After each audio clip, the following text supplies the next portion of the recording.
भाई फ़िलहाल civil hospital के अंदर खड़ा हूँ और आपने बेरा है खेदड़ गांव के अंदर थर्मल पावर प्लांट लगा हुआ है।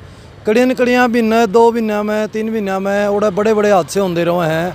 आज भी एक बहुत बड़ा हादसा उड़ा हुआ है। मात्र 23-24 साल की उम्र का एक लड़का वहाँ जो मजदूरी कर्मचारी मैं अगर कहूँ वहाँ पर मजदूरी करता था, यानी वहाँ पर काम करता था, थर्मल का कर्मचारी था।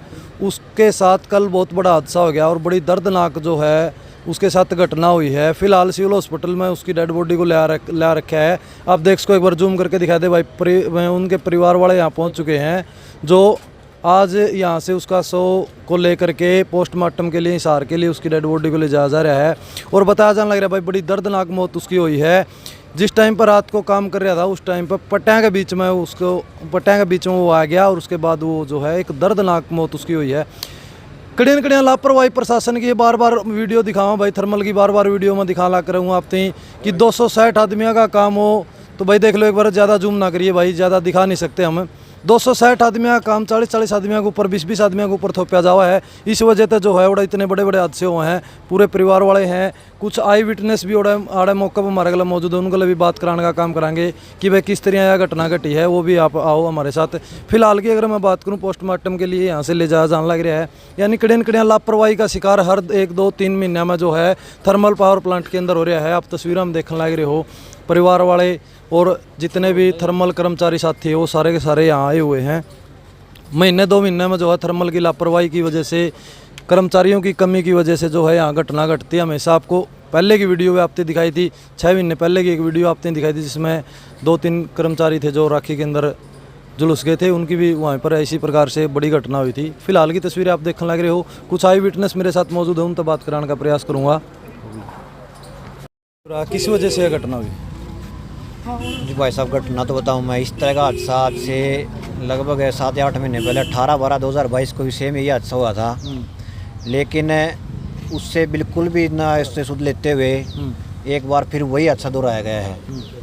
इसमें कमी बता दूं मैं प्रशासन की है। एक तो जो मैन पावर है, मैन पावर इतनी कम है। मैन पावर कम होने के कारण बंदे हैं 2-2, 3-3 टिप्पी पे एक ऑपरेटर है। रात में गिल्ला को लाने लग रहा है।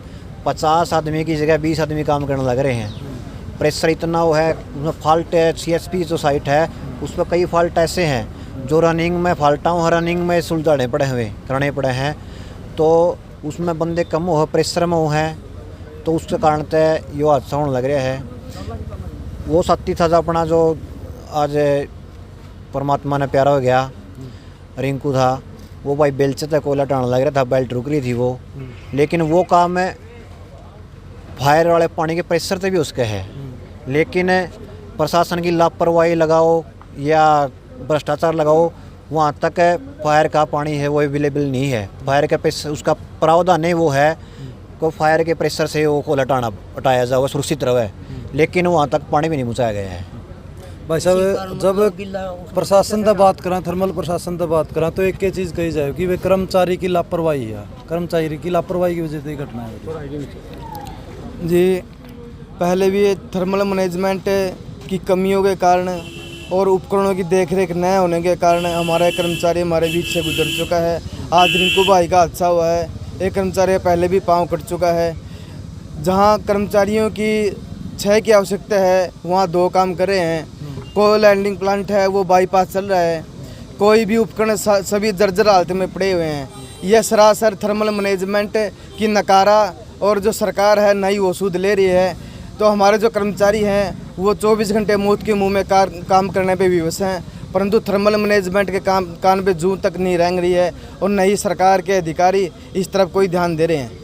भाई साहब, नाम क्या था जिनके साथ ये घटना? ये रिंकू सनो बारूराम रखेड़ी लोचब से थे भाई। वो उम्र कितने इनकी? उम्र 23-24 साल थी उनकी। 23-24 साल। हाँ। आगे का के कुछ मतलब आप लोगों ने या यूनियन की बात करूं, क्या कुछ उसके परिवार के लिए आपने सोचा है? क्या प्रशासन की तरफ से अभी तक कुछ बात? देखो, हमारा भाई हमारे बीच से जा चुका है। अब जो संगठन और यूनियन की लड़ाई है उसके परिवार को न्याय दिलाना और आर्थिक सहायता दिलवाना, जिसके लिए हमने MD, चेयरमैन और ACS को पत्र लिख चुके हैं।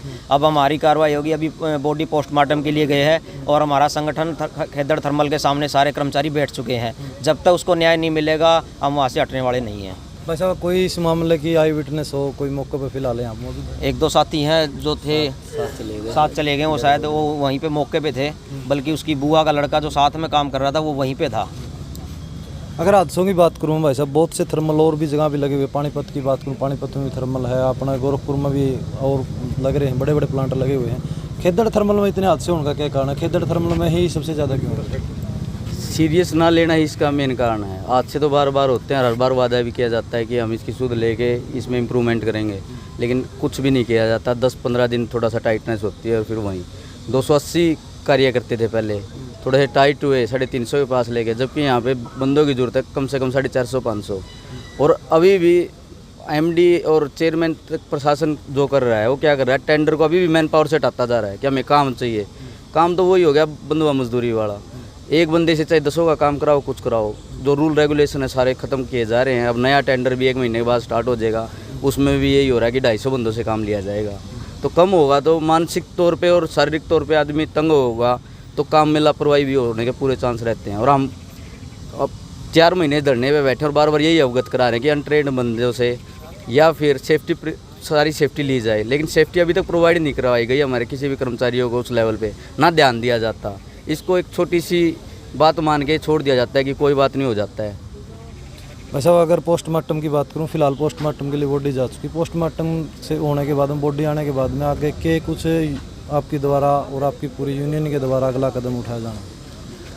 अगर रिंकू भाई को न्याय नहीं मिलता पोस्टमार्टम के बाद भी, तो हमें थर्मल गेट के ऊपर बैठ के बॉडी रख के प्रोटेक्शन चलाएंगे। जब तक न्याय नहीं मिलता तब तक हम वहाँ से हिलने वाले नहीं हैं।